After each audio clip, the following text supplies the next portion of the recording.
കൃപാസനത്തിൽ അമ്മയ്ക്കും തിരുക്കുമാരനും കോടാനുകോടി നന്ദിയും സ്തോത്രം അർപ്പിക്കുന്നു. എൻ്റെ പേര് ജൂണോ.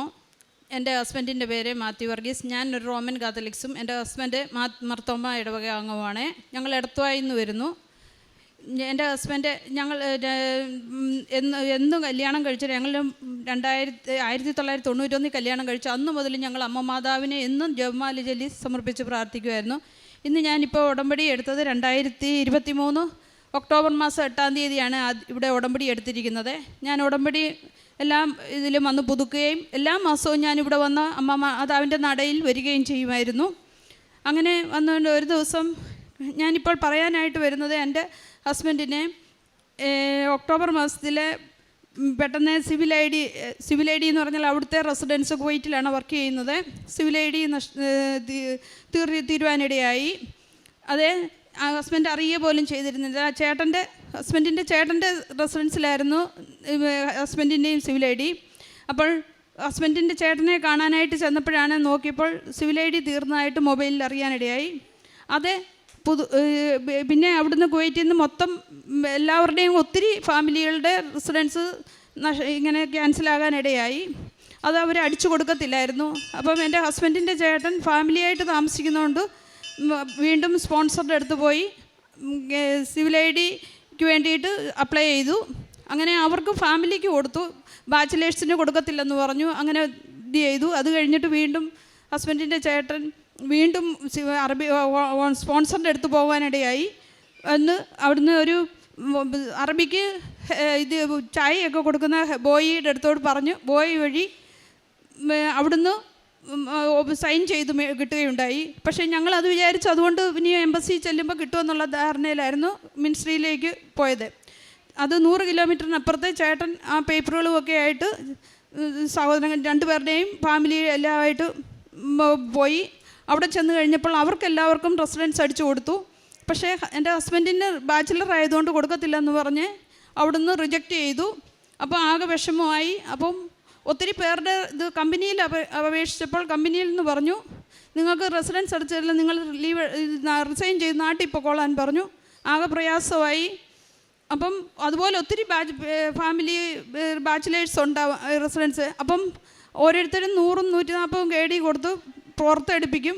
അത് ഒരാഴ്ച 2 ആഴ്ച കഴിയുമ്പോൾ അവർ വീണ്ടും അത് ക്യാൻസൽ ചെയ്യുമ്പോൾ വീണ്ടും അത് നിങ്ങൾക്ക് പൈസ നഷ്ടപ്പെടും. അങ്ങനെ എടുക്കാനും ബുദ്ധിമുട്ടായി. അപ്പോൾ ഞാൻ എൻ്റെ ഉടമ്പടിയുടെ ഇത് തീർന്നിരിക്കുമായിരുന്നു, പുതുക്കേണ്ട സമയമായി. അപ്പം ഞാൻ ഇവിടെ വന്ന് പുതുക്കാനായിട്ട് നിൽക്കാതെ ഞാൻ ആദ്യം അഖണ്ഡ ജപമാലയിൽ റാലി കൂടാനായിട്ട് വന്നു. ഞാൻ തനിയേ ഉള്ളായിരുന്നു. ഞാൻ അഖണ്ഡ ജപമാല റാലി പങ്കെടുത്തു.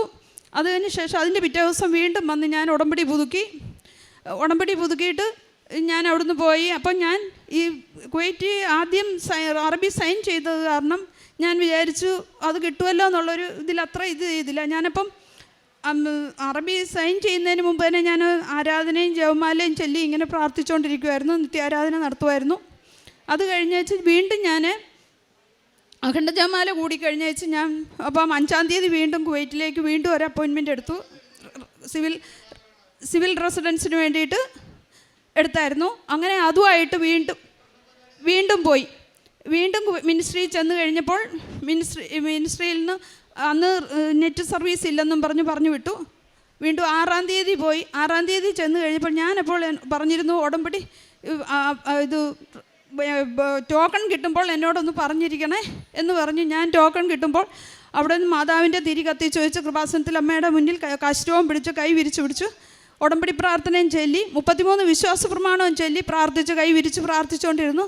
അത് ചൊല്ലി തീരുകയും എൻ്റെ ഹസ്ബൻഡ് ഉടനെ വിളിച്ചു പറഞ്ഞു, ഒരു പേപ്പർ പോലും നോക്കാതെ അവിടുന്ന് സൈൻ ചെയ്ത് തന്നു. ഇനി ഓൺലൈനിൽ പേയ്മെൻറ്റ് അടച്ചോളാൻ പറഞ്ഞു. ഓൺലൈനിൽ പേയ്മെൻറ്റ് അടയ്ക്കാൻ ചെല്ലുമ്പോൾ ഒത്തിരി എല്ലാവർക്കും തന്നെ നല്ല പേയ്മെൻറ്റ് പൈസ, ചിലർക്ക് ഫൈനും പിന്നെ 5 KD വീതമൊക്കെ എക്സ്ട്രാ അടിക്കാനൊക്കെ വരുന്നുണ്ടായിരുന്നു. എൻ്റെ ഹസ്ബൻഡിൻ്റെ ഇത് ഓൺലൈൻ അടയ്ക്കാൻ നോക്കിയപ്പോൾ 250 പിൽസ് മാത്രമേ ഉണ്ടായിരുന്നുള്ളൂ. ഏകദേശം 70 രൂപയുടെ അടുത്ത്. അത്രയും ഇതുമായിട്ട് ഞങ്ങൾക്ക് അമ്മ മാതാവിൻ്റെ അനുഗ്രഹത്താൽ അത് ഞങ്ങൾക്ക് സാധിച്ചു തരാനിടയാക്കി. അമ്മയ്ക്കും തിരുകുമാരനും കോടാനുകോടി നന്ദി സ്തോത്രം അർപ്പിക്കുന്നു. എന്നെ സംബന്ധിച്ച് പറയുവാണെങ്കിൽ ഞാൻ 24 മണിക്കൂറും ജപമാല ചൊല്ലി പ്രാർത്ഥിക്കുന്ന ഒരു കുട്ടിയാണ്. ഞാൻ 3 മണിയാകുമ്പോൾ എഴുന്നേറ്റ് ജപമാല ചൊല്ലും. അത് ആ ജപമാല ചൊല്ലി കർണക്കൊന്തയും ചൊല്ലി പ്രാർത്ഥിക്കുമ്പോൾ എനിക്ക് പിന്നെ പക്ഷേ പിറ്റേ ദിവസം 5:30 എഴുന്നേക്കാൻ ഒരു ബുദ്ധിമുട്ട് പോലെ വരും, തലകറക്കത്തിൻ്റെ ഇതുള്ളതുകൊണ്ട്. അത് കഴിഞ്ഞ് പിന്നെ ഞാനിപ്പോൾ അച്ഛൻ്റെ അനുഗ്രഹ പ്രാർത്ഥനയുടെ കൂടത്തിൽ ചൊല്ലി അത് 4:45 എഴുന്നേറ്റ് എല്ലാം മാതാവിനോട് പ്രാർത്ഥിച്ചതിന് ശേഷം അച്ഛൻ്റെ അനുഗ്രഹ പ്രാർത്ഥനയിൽ പങ്കെടുക്കും. ആ പ്രാർത്ഥന കഴിയുമ്പോൾ വീണ്ടും ജപമാല ചൊല്ലി അത് ഞങ്ങൾ എല്ലാ ജപമാല കരുണയുടെയും സന്തോഷത്തിൻ്റെയും ദുഃഖത്തിൻ്റെയും മഹിമയുടെയും പ്രകാശത്തിൻ്റെയും ജപമാല ചൊല്ലി സമർപ്പിച്ച് പ്രാർത്ഥിച്ചതിന് ശേഷം മാത്രമേ ഞങ്ങൾ അവിടുന്ന് എഴുന്നേൽക്കാറുള്ളൂ. അങ്ങനെ ഞങ്ങൾക്ക് അതുപോലെ തന്നെ എൻ്റെ ഹസ്ബൻഡ് മർത്തോമ സഭയിലാണെങ്കിൽ പോലും എല്ലാ ദിവസവും കുവൈറ്റിൽ ജോലിക്ക് പോകുന്നതിന് മുമ്പ് 2:30 എഴുന്നേറ്റ് ജപമാല ചൊല്ലിക്കൊന്ന് പ്രാർത്ഥിച്ചതിന് ശേഷം ബൈബിളും വായിച്ചതിന് ശേഷം മാത്രമേ ജോലിക്ക് പോകത്തുള്ളൂ.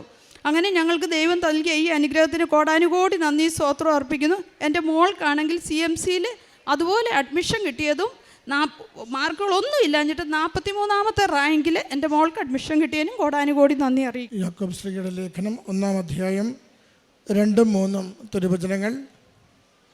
എൻ്റെ സഹോദരരെ, വിവിധ പരീക്ഷകളിൽ അകപ്പെടുമ്പോൾ നിങ്ങൾ സന്തോഷിക്കുവിൻ. എന്തെന്നാൽ വിശ്വാസം പരീക്ഷിക്കപ്പെടുമ്പോൾ നിങ്ങൾക്കതിൽ സ്ഥിരത ലഭിക്കുമെന്ന് അറിയാമല്ലോ. ജൂണ എന്ന ഈ സഹോദരിയും ജീവിത പങ്കാളിക്ക് വിദേശത്തെ റെസിഡൻസുമായി ബന്ധപ്പെട്ടുണ്ടായ പ്രതിസന്ധിയിൽ അമ്മ മാതാവിൻ്റെ സവിശേഷമായ സംരക്ഷണയിലൂടെ ആ റെസിഡൻസിനുള്ള എല്ലാ പേപ്പറുകളും തിരികെ ശരിയായി കിട്ടുകയും അങ്ങനെ സുരക്ഷിതമായി ജോലിയെടുക്കുവാനും അവിടെ താമസിക്കുവാനുമുള്ള എല്ലാ നിയമപരമായ കാര്യങ്ങൾ പൂർത്തീകരിച്ച് കിട്ടിയതിനുള്ള നന്മയെ അമ്മ മാതാവിൻ്റെ തിരുനടയിൽ സാക്ഷ്യപ്പെടുത്തുകയാണ്. പ്രത്യേകിച്ച് സഹോദരി പങ്കുവയ്ക്കുമ്പോൾ നമ്മൾ കാണുന്നുണ്ട് ഒരു ആത്മീയ കൾച്ചർ, ഒരു ആത്മീയ സംസ്കാരം കുടുംബത്തിൽ വളർത്തിയെടുക്കുവാൻ ഉടമ്പടി പ്രാർത്ഥനയിലൂടെ സാധിച്ചു വന്നത്. പരിശുദ്ധ അമ്മ മാതാവിനോട് വ്യക്തിപരമായ ഒരു ബന്ധം വളർത്തിയെടുക്കുവാൻ ഇത് ഉപകരിച്ചു. അതുപോലെ ജപമാല രഹസ്യങ്ങളെന്നും ധ്യാനിച്ചുകൊണ്ട് ജീവിതം തുടങ്ങുവാനുള്ള കൃപ കുടുംബത്തിന് ലഭിച്ചു. അതോടൊപ്പം അമ്മയിൽ ആശ്രയിച്ചുകൊണ്ട് പ്രാർത്ഥിക്കുന്ന നിയോഗങ്ങൾ അത് കുടുംബത്തിന് എപ്പോഴും സംരക്ഷണമായി തീരുമെന്ന പ്രത്യാശയിൽ ഏതൊരു പ്രതിസന്ധിയെയും അതിജീവിക്കുവാനുള്ള ശക്തിയും കുടുംബത്തിനുണ്ടായി എന്ന് മകളുടെ വാക്കുകളിൽ വ്യക്തമാക്കുന്നുണ്ട്. തമ്പുരാൻ്റെ സന്നിധിയിൽ കൂടുതൽ കൃപയുള്ളവരായി ജീവിക്കുവാൻ നമ്മളെ സഹായിക്കണമേ എന്ന് പ്രാർത്ഥിച്ചുകൊണ്ട് ഈ സാക്ഷ്യം നമുക്ക് സമർപ്പിക്കാം. കരങ്ങളടിച്ചുകൊണ്ട് അമ്മ മാതാവിനും തിരുക്കുമാരനും നന്ദി പറയാം. അത്യപൂർവ ദൈവാനുഭവങ്ങൾ ഇനി നിങ്ങൾക്കും സ്വന്തം. ഈ യൂട്യൂബ് ചാനൽ ഇതുവരെ സബ്സ്ക്രൈബ് ചെയ്തിട്ടില്ലെങ്കിൽ ഇപ്പോൾ തന്നെ സബ്സ്ക്രൈബ് ചെയ്യുക. ഈ വീഡിയോ ഇപ്പോൾ തന്നെ നിങ്ങളുടെ സുഹൃത്തുക്കൾക്ക് ഷെയർ ചെയ്തുകൊണ്ട് കർത്താവിൻ്റെ പ്രേക്ഷിതരാകുക.